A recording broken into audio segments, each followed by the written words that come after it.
Hey, I'm stepping out of the box and I'm sketching something a little different, a Venus flytrap.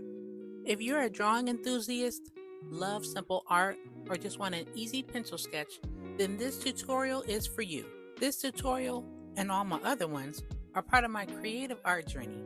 And remember, we're not aiming for perfection, just progress. For the first step, you're going to make two half circles. These don't need to match. Uneven shapes actually help the plant feel more natural.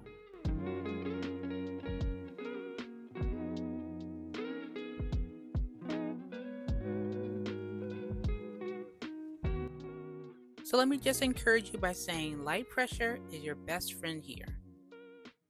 So if it looks messy, you're doing it right. Think of these as placeholders and not final lines.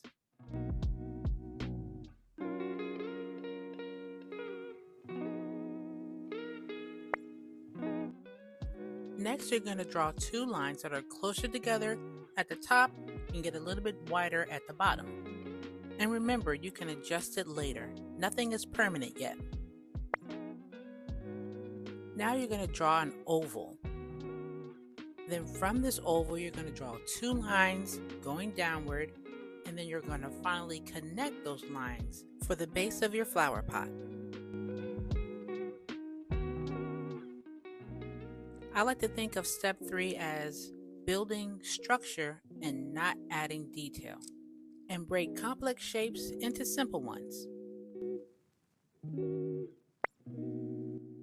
So what's a Venus flytrap without its leaves? I like to start from the base of the stem and draw curved guidelines.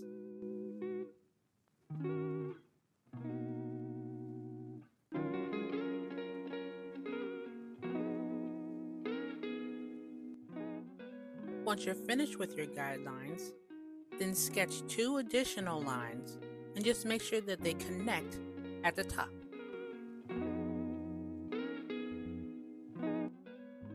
Here's a little art tip for you. To make the leaves look like they're 3D, create an extra little triangle, but make sure it's upside down.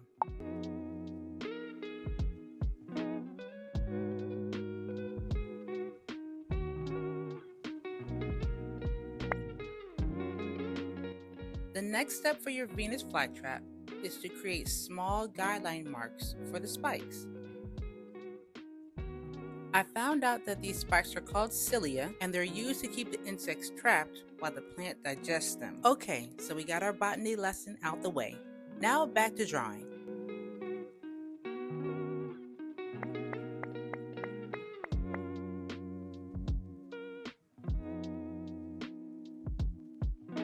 So I'm going to finish up some details and let's speed this up.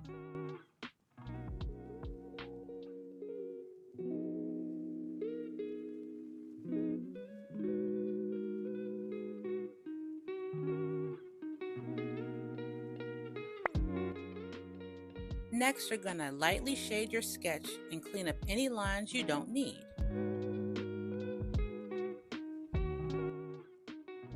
Shading is a technique that I'm still working on, but I'm learning as I go, and I found out that your sketch should feel soft, and shading adds depth, not necessarily darkness, to your picture.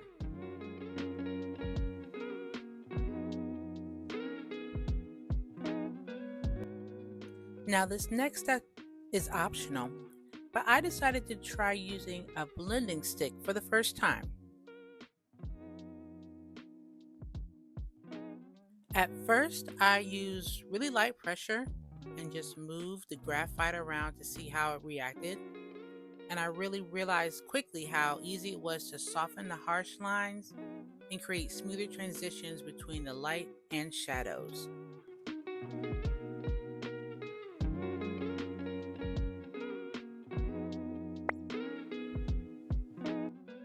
So, mistakes. During this process, I learned that nothing was permanent. So if an area got too dark or too muddy, I use my gum eraser and just try it again. Let's pause for a quick sneak peek.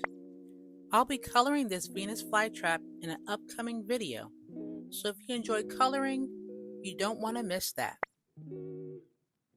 So we made it to the final step, and I decided to use an HB pencil to outline the plant and add the final details.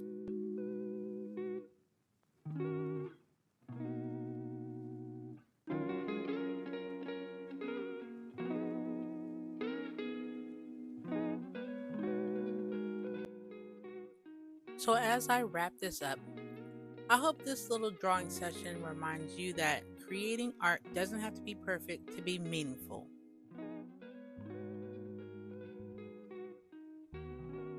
Do you see how simple shapes really can turn into something recognizable?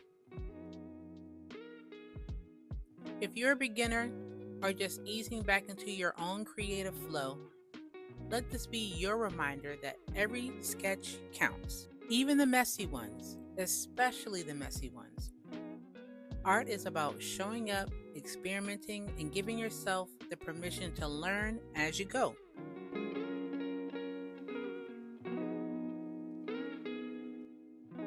So if you enjoy this step-by-step process, I'd love for you to stick around. Subscribe for more calm, creative tutorials and relaxing art sessions, and check out a couple playlists or two. What part of the Venus flytrap was your favorite? And would you consider drawing this? Let me know in the comments. Alright, let me go and get back to the drawing board.